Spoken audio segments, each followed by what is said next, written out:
देखिए, ये पश्चिम बंगाल के मुख्यमंत्री सिर्फ नहीं, पूरे विपक्ष का मानसिक संतुलन बिगड़ गया है। परसों जब से अविश्वास प्रस्ताव ने प्रधानमंत्री जी ने इनकी एक एक कलाई प्याज के छिलके की तरह खोल के निकाल दी है, तब से इनका मानसिक संतुलन बिगड़ गया है। अनाप शनाप बकवास कर रहे हैं। कल राहुल गांधी आके बकवास करके गए, आज ममता की बारी है, कल देखिएगा नीतीश बोलेंगे। तो ये सब इनकी बौखलाहट और छटपटाहट निकलता है। आकंठ भ्रष्टाचार में डूबे हुए हैं, अपना राज्य चलाने की एक पैसे की गुण नहीं है। बंगाल में क्या हो रहा है, विभत्सता का नंगा नाच हो रहा है, वो दिखाई नहीं दे रहा है, प्रधानमंत्री दिखाई दे रहे हैं। इनके सोते जाते सपने में भी मोदी आते हैं। मोदी जी ने कहा ना कि एक चीज हो गई है कि नींद में भी मैं ही आता हूं और कोई नहीं आता है। अभिषेक बैनर्जी का भ्रष्टाचार है, कोल भ्रष्टाचार, उस पर क्यों नहीं बात रखती है भाई? उनके मंत्री जो पकड़े गए 800 करोड़ कैश लेते हुए, ऑरेंज कलर के नोटों की गड्डियां, उस पर अपनी बात रख देना पहले। अरे डीमोनेटाइजेशन तो टैक्स पेयर बेस 4 करोड़ से 10 करोड़ हो गया। राफेल की बात करती है, राफेल तो हिंदुस्तान में आ गया और आज चाइना और पाकिस्तान दोनों डर रहे हैं कि कब राफेल का इस्तेमाल हो जाए। किन चीजों की बात कर रही है? जो वायलेंस हुआ है पंचायत चुनाव, उसको लेकर तो गलत क्या कहा प्रधानमंत्री ने? भाई अविश्वास प्रस्ताव मणिपुर पे ही लाए थे ना, तो अविश्वास प्रस्ताव छोड़ के क्यों भाग गया? आप मणिपुर पे चर्चा चाहते ही नहीं। जब आप प्रधानमंत्री का जवाब सुनने को तैयार नहीं हो तो आप मणिपुर पे चर्चा क्या करोगे? मणिपुर तो सिर्फ एक बहाना है। इनको मणिपुर से संवेदना है कोई? आज मणिपुर की जितनी समस्याएं हैं वो सब कांग्रेस पार्टी की देन है। आज हम लगे हुए, प्रधानमंत्री लगे हुए हैं कि किसी तरह समस्या का सोल्यूशन निकले। सब लोगों से बातचीत की जा रही है, लेकिन इनको सिर्फ अपनी राजनीति चमकानी है जो कि डूब गई है। ऐसा है कि ममता दीदी को न इस देश की संवैधानिक व्यवस्था पे भरोसा है, न इस देश के जजों पे भरोसा है, न संविधान पे भरोसा है। उनका बस चले तो वो इस देश से ही भाग जाएंगी। वो my Lord save this country, अरे ये कहां था ये सब शब्द? जब यूपीए के शासन में मंत्री बनी हुई थी उस वक्त कंट्री को नहीं बचाना था।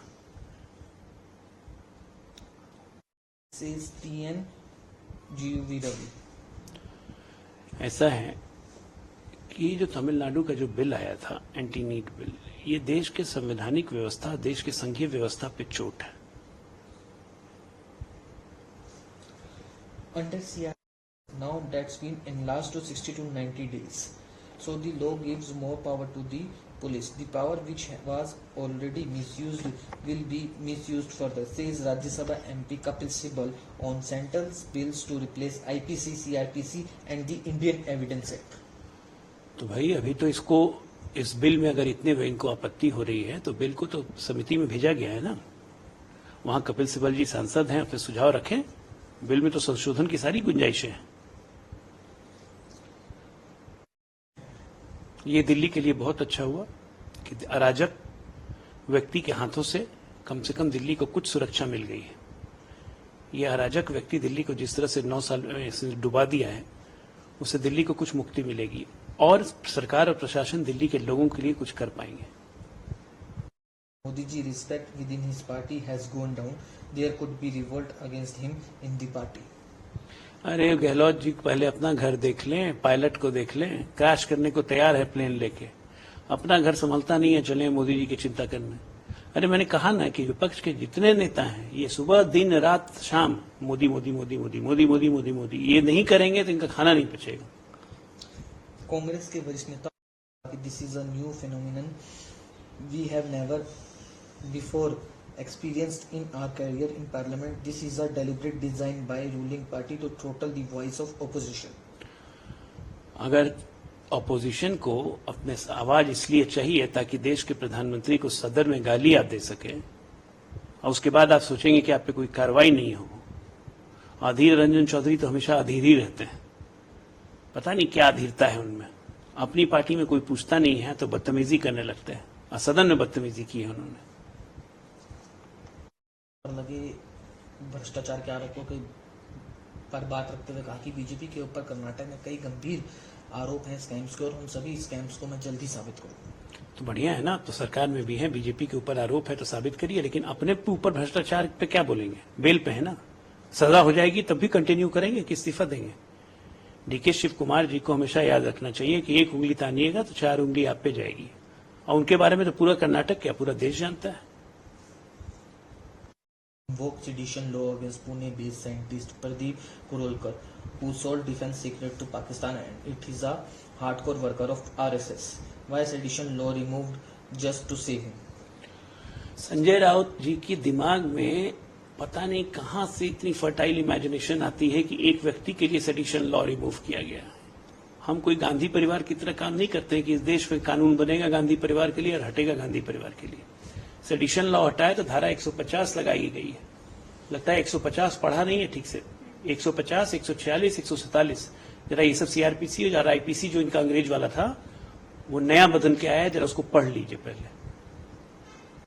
Colonial era criminal laws include maximum punishment crimes like mob lynching, rape, and minors, and a new offence enlarging unity. Instead of sedition, new bill of IPC will completely repeal offence of sedition.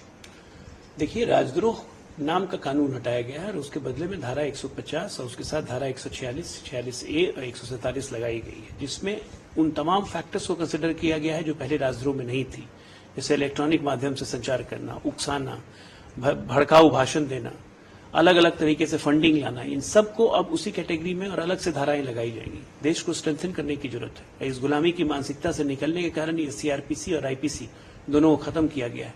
160 साल पुराने कानून का आज के नए आधुनिक भारत में कोई जगह नहीं। आज की वर्तमान परिस्थिति के हिसाब से हमें अपने कानून बनाने होंगे जो इस देश के नागरिकों को हितों की रक्षा करें। ब्रिटिशर्स का कानून दंडित करने के लिए था, न्याय देने के लिए नहीं। अब भारत का कानून न्याय देने के लिए होगा। एक जरूरी सवाल, रेप और इन सभी चीजों के लिए नियमों में कानून में बदलाव किया गया। बिल्कुल, 18 साल से कम उम्र की लड़कियों के रेप करने पे अब सजाए मौत का भी प्रावधान होगा।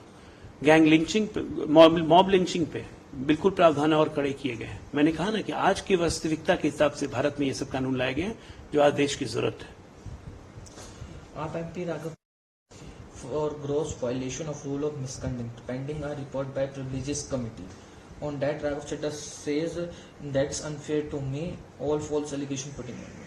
ऐसा है कि राघव चड्ढा के मामले में विशेषाधिकार समिति जांच कर रही है। उनको पता था कि जब मामला विशेषाधिकार समिति के पास होता है तो मीडिया में बयानबाजी नहीं करनी चाहिए, तभी उन्होंने की, इसलिए उन्हें सस्पेंड किया गया। और अब वो छाती पीट रहे हैं, उसका कोई फायदा नहीं होगा। विशेषाधिकार समिति अपनी रिपोर्ट जब देगी उसी पर निर्णय स्पीकर और चेयरमैन साहब लेंगे।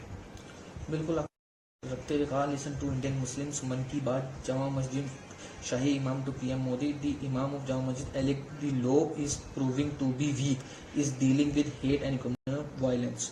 I have been compelled to speak due to the existing situation in the country. The situation in the country is worsened and a storm of hatred is posing grave danger to peace in the country.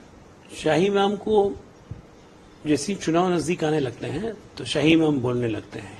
याद से नहीं चल रहा है इस देश में, ये इस देश में 1975 से चल रहा है कि चुनाव जैसे ही नजदीक आते हैं शाही इमाम और बाकी इमाम भी बोलना शुरू करते हैं। कोई नई बात नहीं है। उनको अचानक देश में सब कुछ गड़बड़ लगने लगता है। तो ठीक है, देश समझेगा। शाही इमाम है इसलिए मैं कोई कमेंट नहीं करूंगा, लेकिन हमेशा चुनाव के वक्त ही इनको देश खराब लगने लगता है, बाकी समय सब ठीक है।